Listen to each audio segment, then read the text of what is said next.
بسم اللہ الرحمن الرحیم۔ السلام علیکم۔ روحانی دنیا چینل کو دیکھنے والے معزز خواتین و حضرات، امید ہے آپ سب لوگ خیریت سے ہوں گے اور ایمان کی بہترین حالت میں ہوں گے۔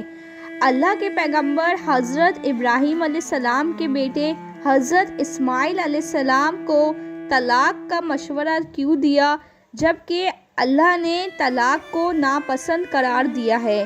پھر اللہ کے نبی نے اپنے بیٹے کو طلاق دینے کا حکم کیوں دیا اور اس میں کیا مصلحت تھی اور وہ واقعہ کیا ہوا تھا؟ یہی آج کی ہماری ویڈیو کا موضوع ہے۔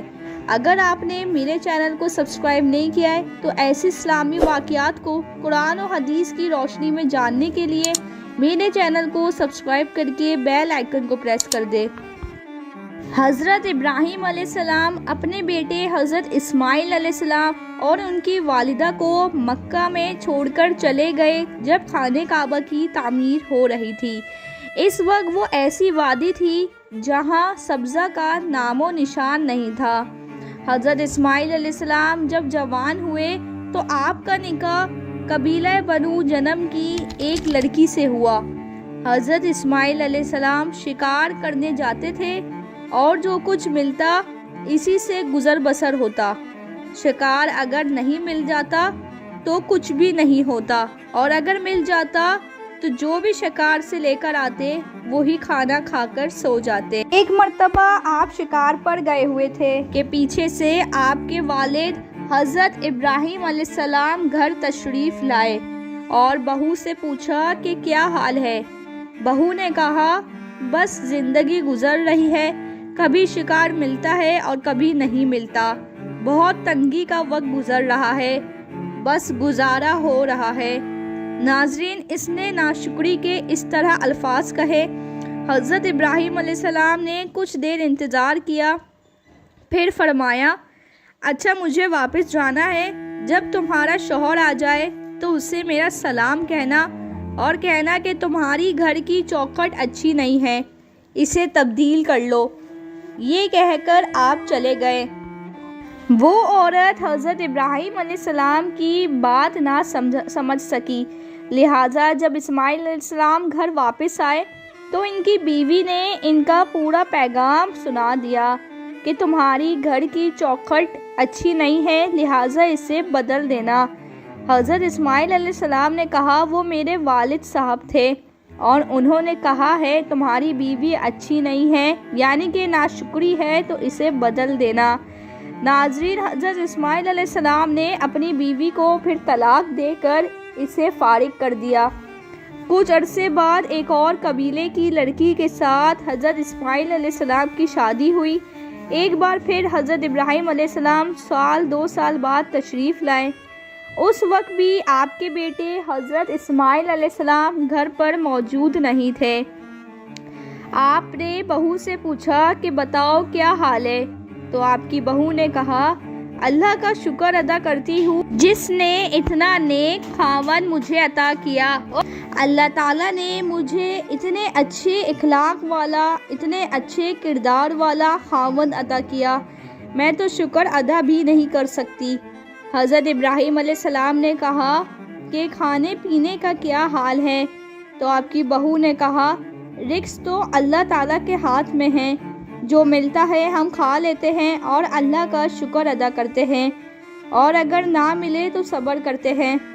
پھر حضرت ابراہیم علیہ السلام نے کہا کہ اچھا اب میں چلتا ہوں، تمہارے خاوند آئے تو میرا سلام کہنا اور ان کو میرا پیغام دینا کہ تمہارے گھر کی چوکھٹ اچھی ہے، لہٰذا تم اس کی حفاظت کرنا۔ یہ کہہ کر حضرت ابراہیم علیہ السلام واپس چلے گئے۔ جب اسماعیل علیہ السلام گھر تشریف لائے تو آپ کی بیوی نے آپ کو تمام باتیں بتائی۔ تو حضرت اسماعیل علیہ السلام نے کہا کہ وہ میرے والد صاحب تھے اور ان کا مطلب ہے کہ تمہارے گھر کی چوکھٹ اچھی ہے، یعنی کہ تمہاری بیوی بہت اچھی اور نیک ہے، مجھے تمہاری قدر کرنی چاہیے اور زندگی بھر تمہیں ساتھ رکھنا چاہیے، تم ایک باوفا عورت ہو۔ حضرت اسماعیل علیہ السلام کی یہ وہ بیوی تھی جو آپ سے حاملہ ہوئی اور انہی سے آپ کی نسل چلی۔ ناظرین، یہ واقعہ کئی کتابوں میں لکھا ہے، مگر سوال یہ ہے کہ اس سے پیچھے کی کیا حکمت تھی؟ کیونکہ اللہ تعالیٰ کو طلاق سخت ناپسند ہے، لیکن پھر بھی اللہ کے پیغمبر حضرت ابراہیم علیہ السلام نے اپنے بیٹے کو گھر کی چوکھٹ تبدیل کرنے کا حکم کیوں دیا؟ یعنی بیوی کو طلاق دینے کا حکم کیوں دیا؟ مورخین نے اس بات کی وجہ یہ بیان کی ہے کہ حضرت اسماعیل علیہ السلام کی بیوی کی باتوں سے اس کا ناشکرہ ہونا اور دنیا اور عیش و عشرت کی طلبگار ہونا اور خاوند کے ساتھ باوفا نہ ہونا ثابت ہو گیا تھا۔ اس لیے نیک بیوی اپنے شوہر کی عزت و سفید پوشی کا برہم رکھتی ہے، ہر کسی کے سامنے اپنی تنگی بیان نہیں کرتی، جو کہ ایک بری بیوی کی خصلت ہے، اور یہ نبی کے گھرانے کے شایانہ شان نہ تھا۔